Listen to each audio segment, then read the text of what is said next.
I got nothing funny for this intro, boys. I'll be transparent with you.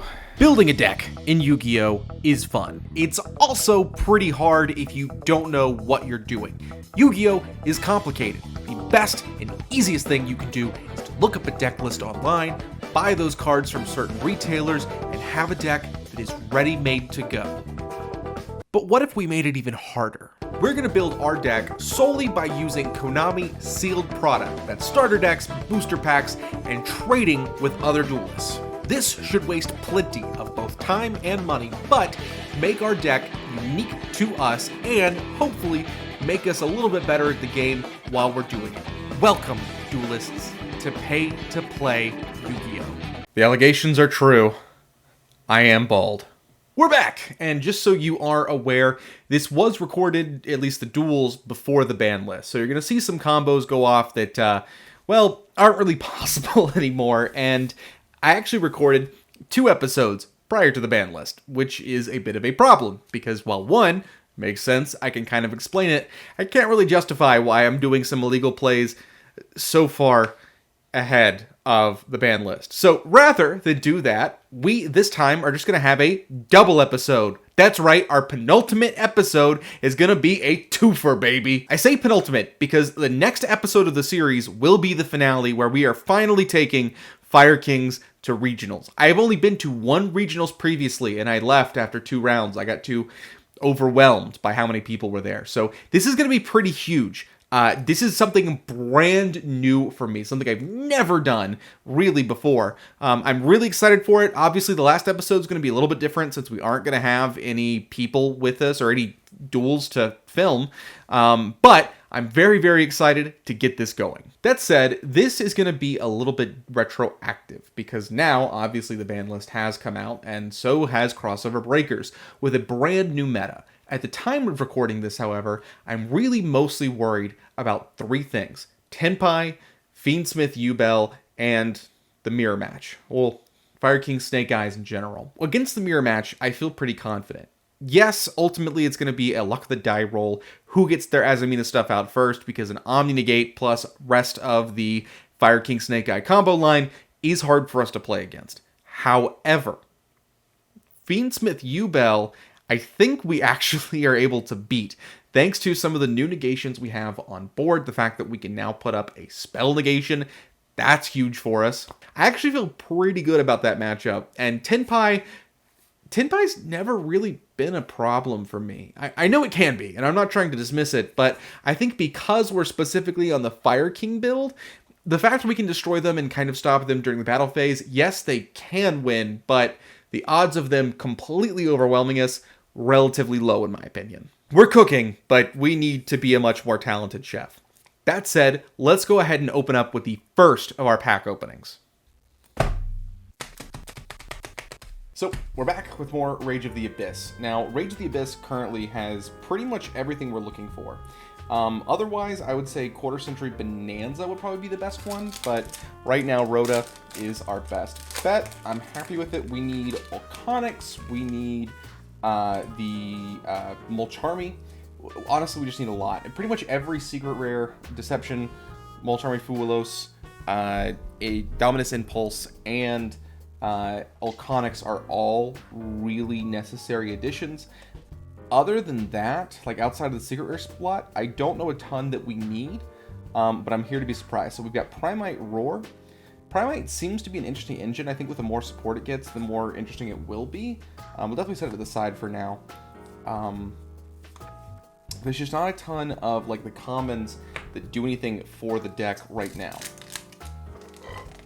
Excuse me. Ultras, I don't know enough. I'm probably forgetting something that's super helpful. Summer Schoolwork, successful. Love that card. Performing Ball Balancer, token support.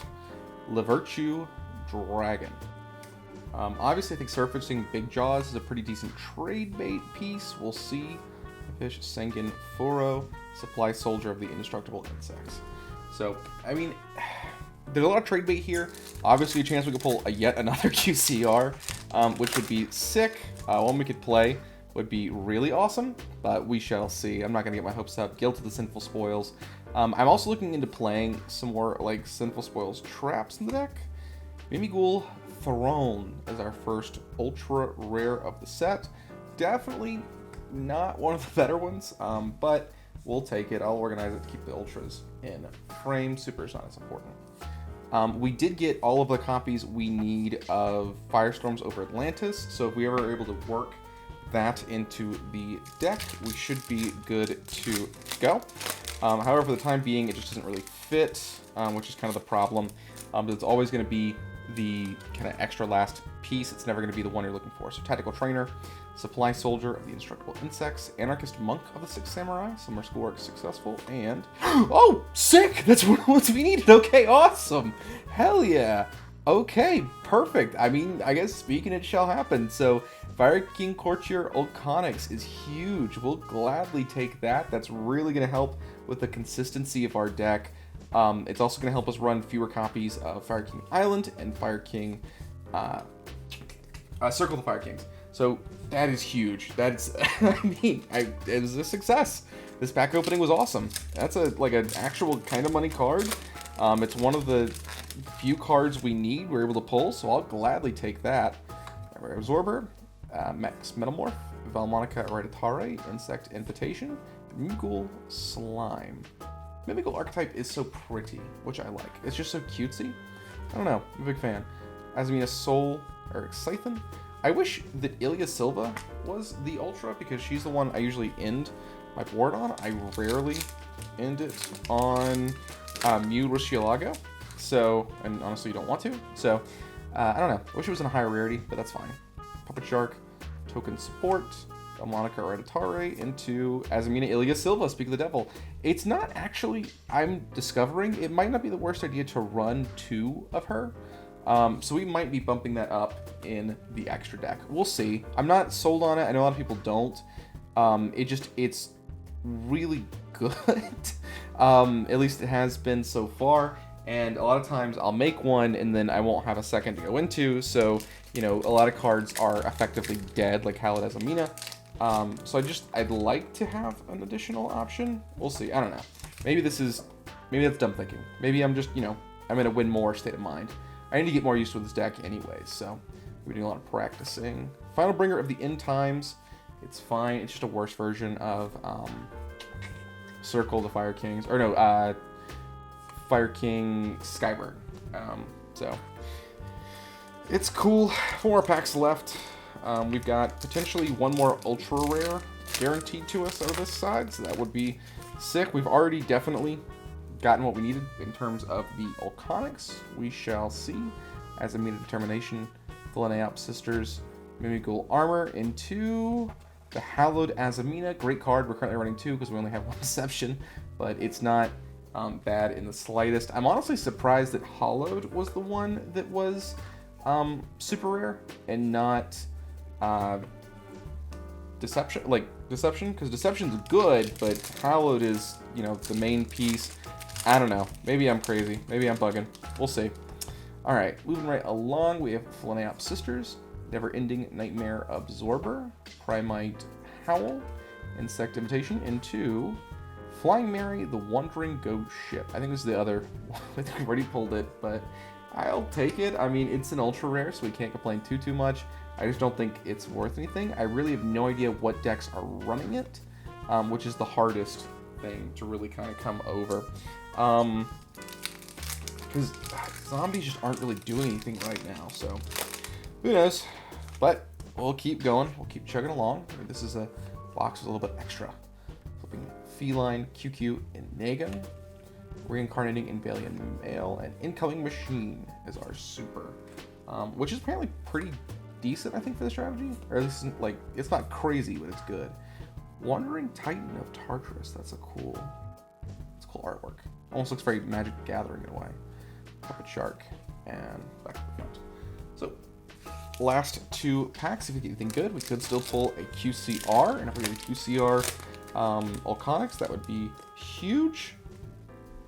Battle Wasp, Sachi the Ceremonial Bow, Primite Howl, Mantman the Ultra Human, Anarchist Monk of the Six Samurai, and 2 Hiesvarog the Mechanical Dawn, Aquajet Surface, Butterfly Fish, Chaos Star Source Dragon, and Heavy Cavalry of the Indestructible insects.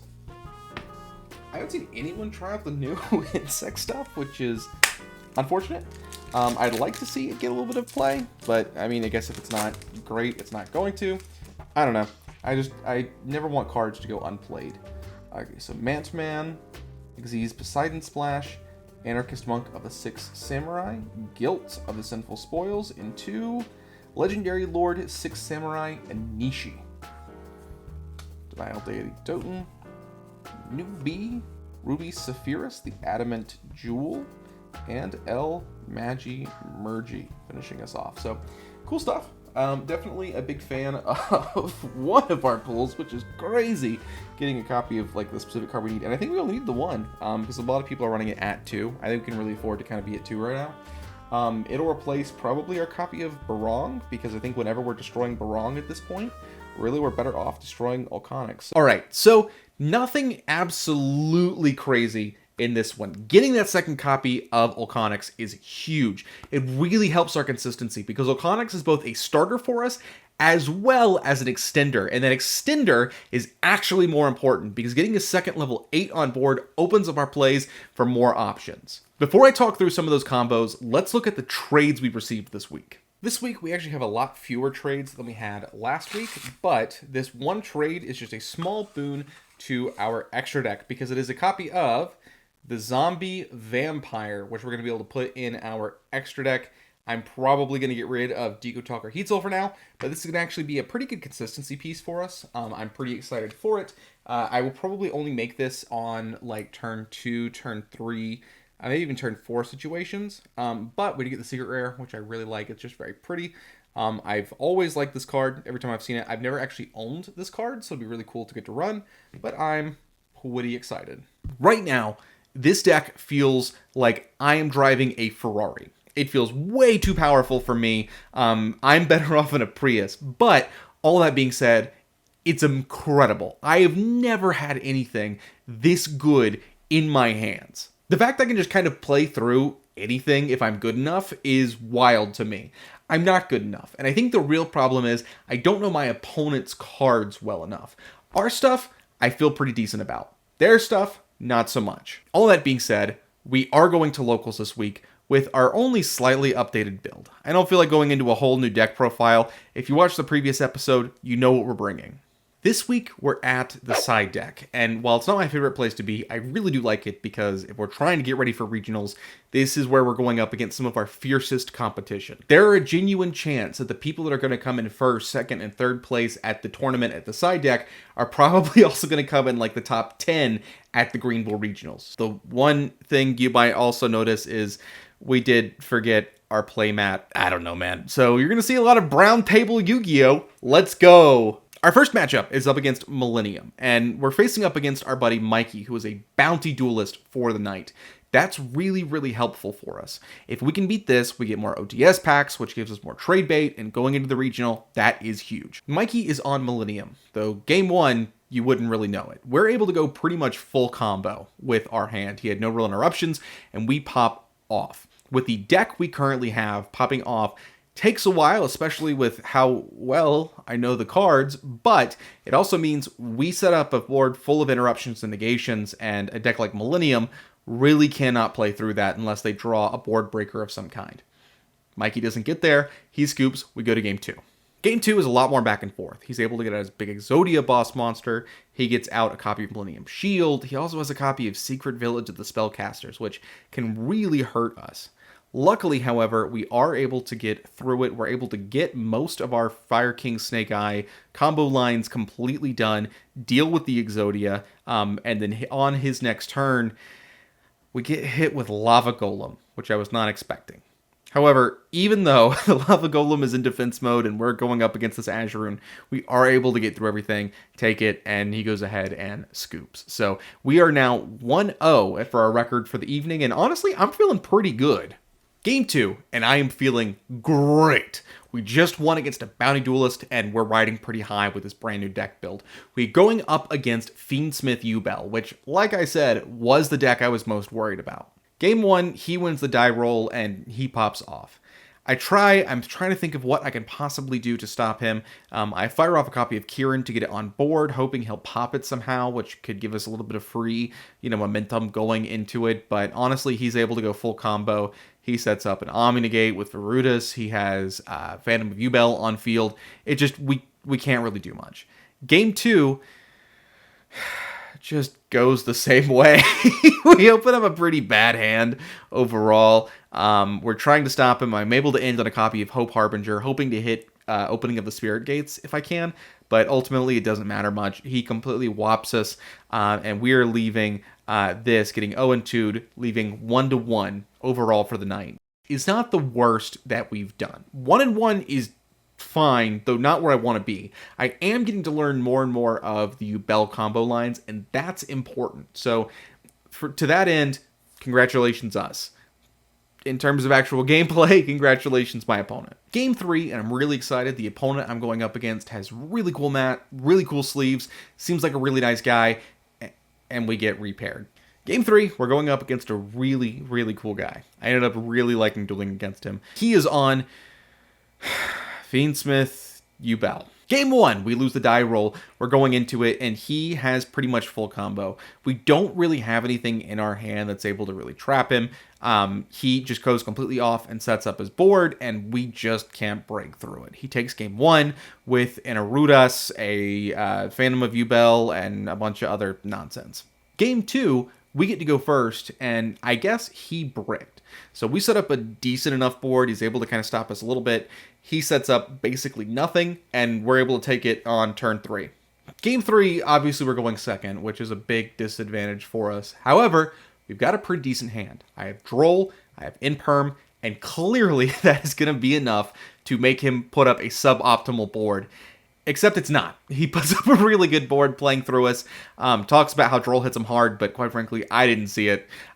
He ends with a board that we just can't break through. We shake his hand because he's just won the game. And unfortunately for us, this is a Thursday night, meaning it has a smaller overall crowd. So we end up with a record of 1-2, leaving with our head hanging low, but having a good time nonetheless. Everyone was really cool. I really enjoyed it. Because this is a free night, I did buy 2 packs of Quarter Century Bonanza to hopefully get some sick rarity bumps, as well as the packs we won from our Bounty Duelist. So let's hop right into that opening. Before we get started, just want to give a big shout out to my boy Jordan, who got me a copy of my favorite card ever for my birthday. Thanks, big dog. Okay, so tonight, the Bounty Duelists were dueling for OTS 13. We did win 1 Bounty game, which netted us 4 packs, which is pretty solid overall. Gladly take that, so let's go ahead and bump into these. There's no card we need, it's really just trade bait that we're going for.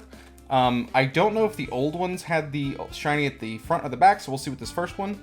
It is at the back, so we've got Bottomless Trap Hole. We have Ultimaya Tzolk'in, the former Crimson Dragon, and Where Art Thou? One of my favorite names of a spell.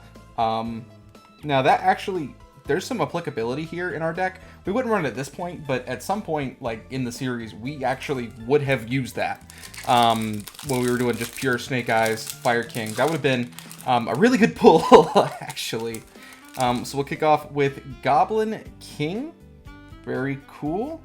Xyz Unit and Deep Sea Diva. This one's actually, like, I looked up OP13 because I don't know a ton about it. This one's actually got like a small price on it, so could be worth something as trade bait. I don't know. We'll see.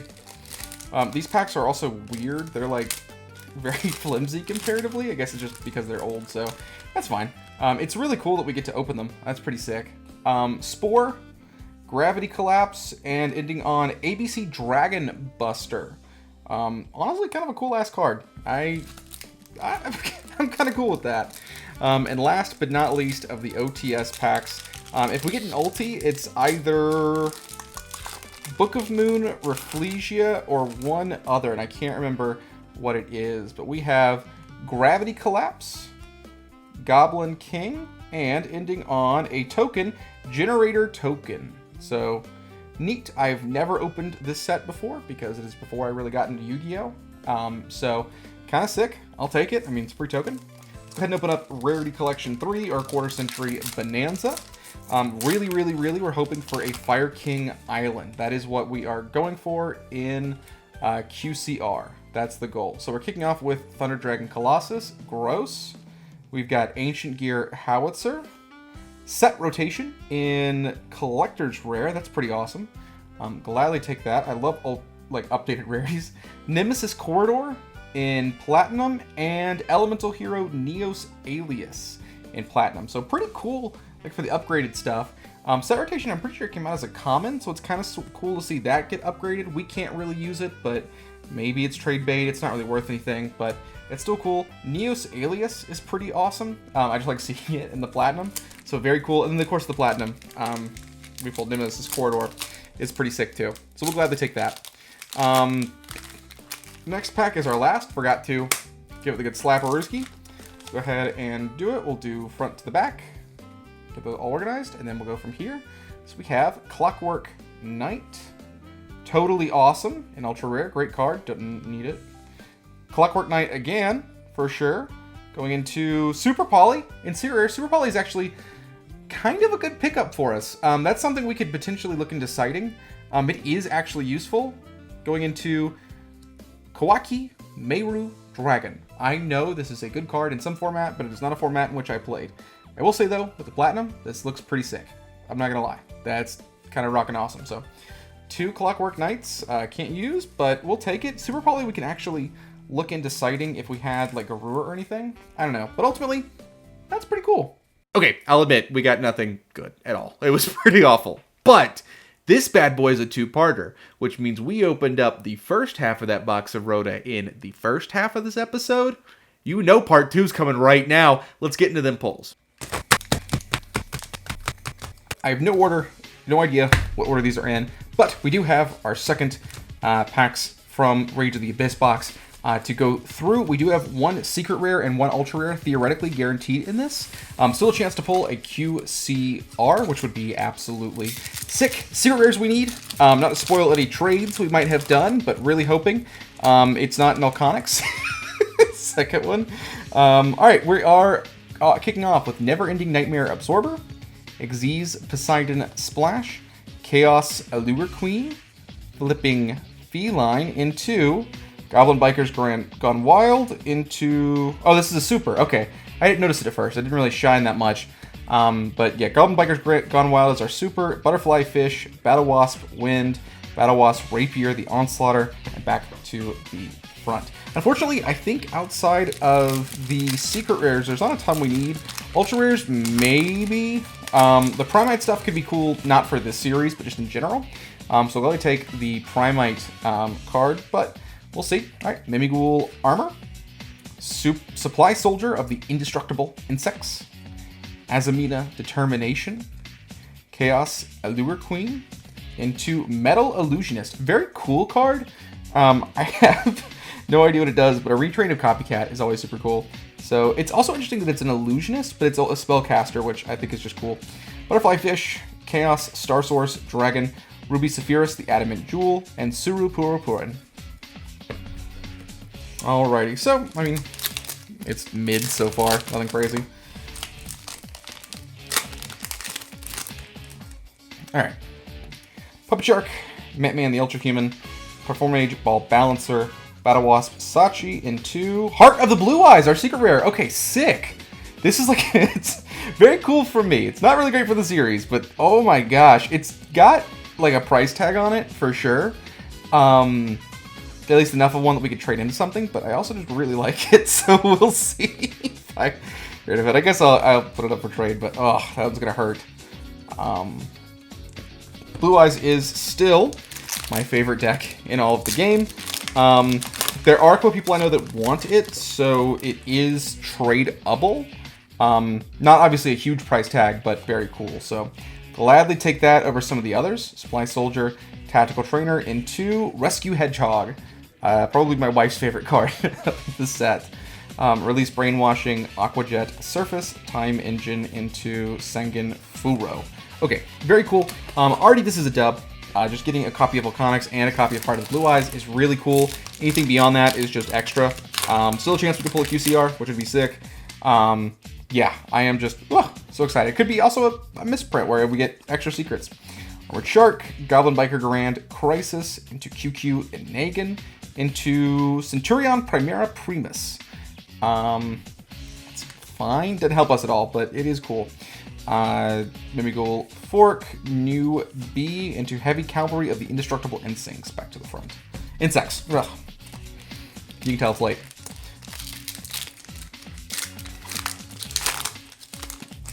Moving right along, we have Guilt of the Sinful Spoils, Token Support, Summer Schoolwork Successful, Battle Wasp Sachi the Ceremonial Bow, into Azamina Moa Regina.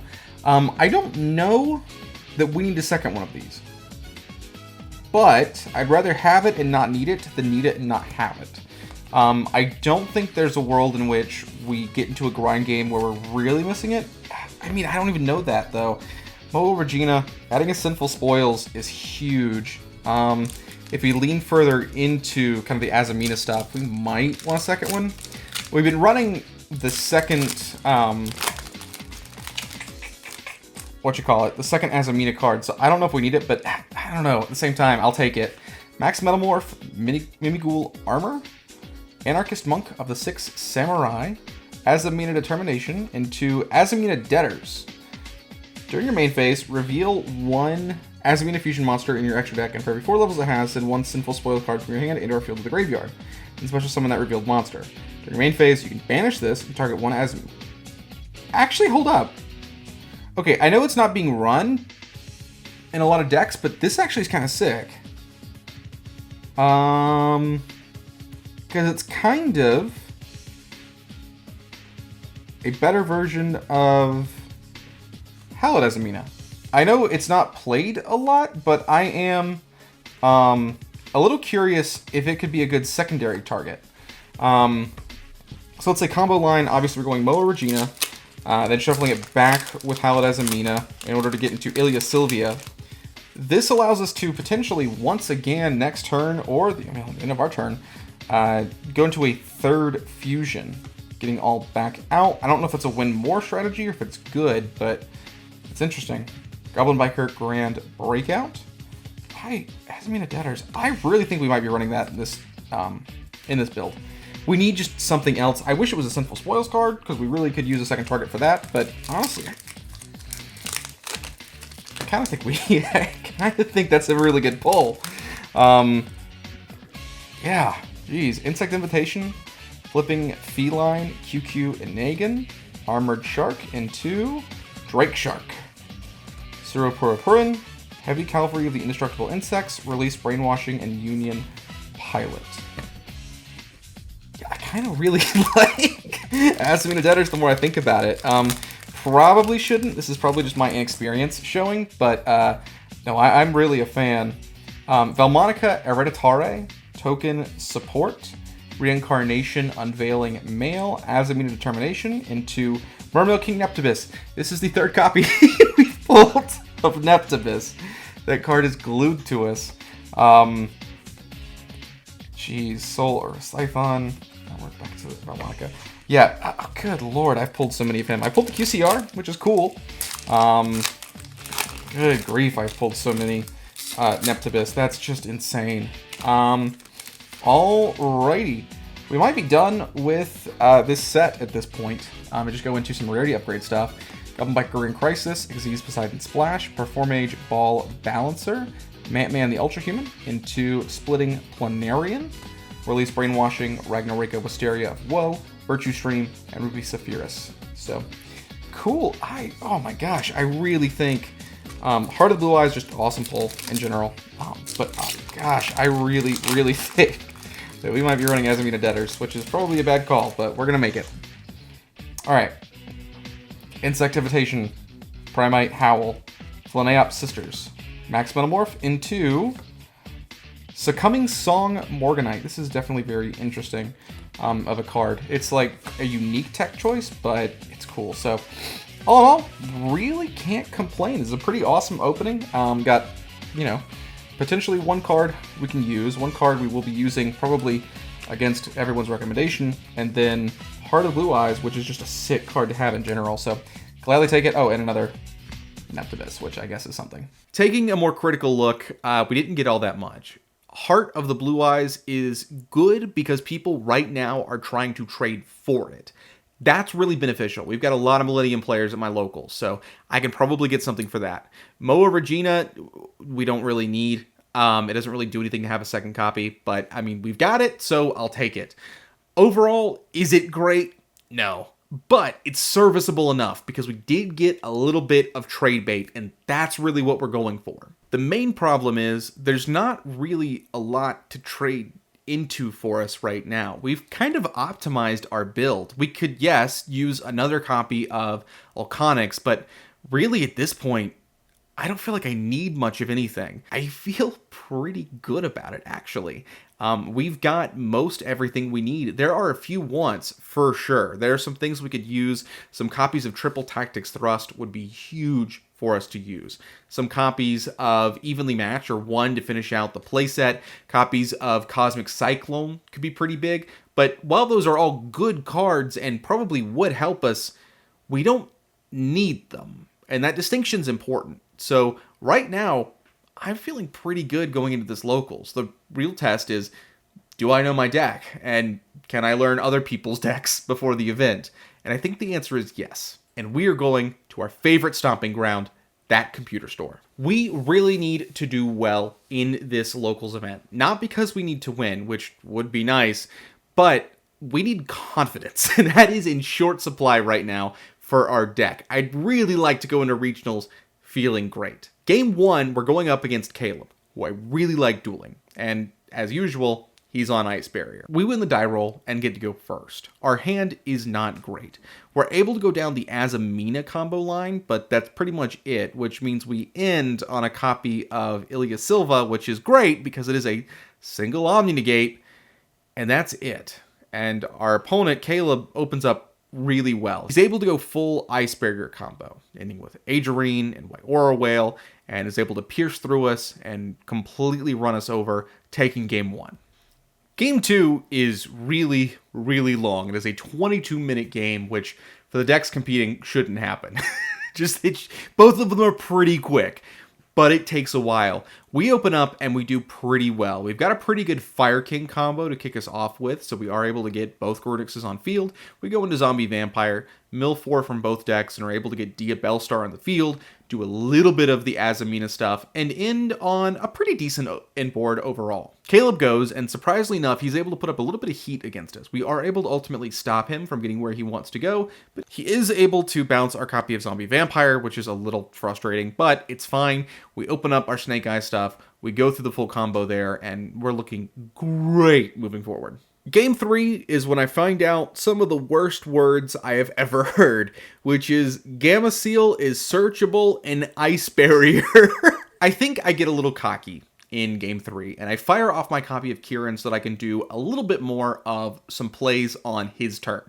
I thought it would be a really effective way to help stop him, but it just doesn't pan out that way. We are able to get both a copy of Garunix and Kieran on board with their copy of Arvada engraved, but while we're making plays, he rudely stops our Garunix and then searches Gamma Seal and Kaiju's our copy of Kieran. So that leaves us with a copy of Garunix on field, a level 7 Kaiju on the field, going up against a totally awesome plus Ice Barrier combo board to start off with. And we can do a little bit, nowhere near enough. We are able to bring out our copy of Typhon, but Typhon by itself just doesn't do much. Guy recently told me that if you have to summon out a copy of Typhon, you've probably already lost the game, and quite frankly, that's where we were. So, game goes to him. Big ups to Caleb. He piloted that exceptionally well. Congratulations, bud. However, in between the games, we're able to do a little bit of trading. We're able to get a copy of Snake Eye Dia Bellstar, a copy of Rarity Bump Flamberge, a copy of Rarity Bump Snake Eye Ash, in order to make our deck slightly better going into the rest of the night. At this locals, they don't really care if you add cards that you traded for. That's fine. So we add our copy of Snake Eyes Dia Bellstar and Rarity Bump what we could, and we hop right in. Match 2, we're going up against our buddy Brad, who is one of the most fun people I find to duel against. Always fun, he's always smiling, he's always ready to laugh, and while he is a competitive player, he doesn't play competitively in that he's rude or aggressive to play against. He's there to have a good time and play well, and that is what he always does.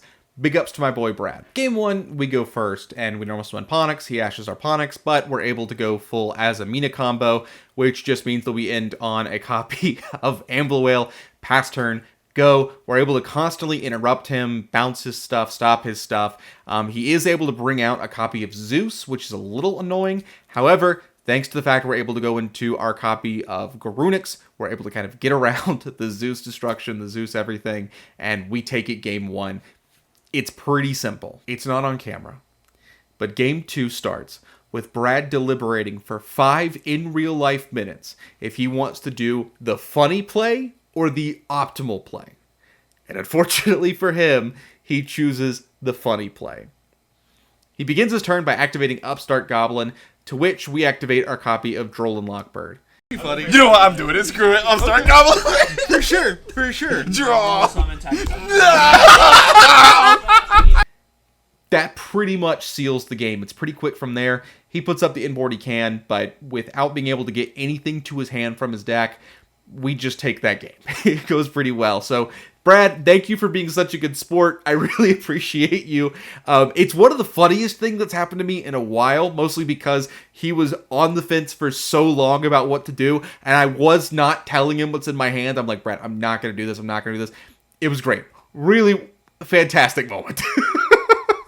Round 4, and we're playing up against someone I've never played against before. He seems to be a really good guy. I actually really like playing against him, but he's playing a deck that I despise, and that's Dragon Link. I don't despise Dragon Link because it's a bad deck or it's an unfun deck to play against. I despise Dragon Link for one reason and one reason only. It takes so long to do its combos. It just keeps going. My buddy Jordan always plays Dragon Link, and good God, do his turns take forever. Game 1 is 23 minutes, and unfortunately, we just can't do anything. And I know we aren't able to do anything because we do the unthinkable and summon Typhon against him. And like I said, if you summon Typhon, you've probably already lost. And we did. I'd go into a longer analysis, but that involves remembering what the Dragon Link combo is, and quite frankly, I'm just not interested. So let's go to game 2.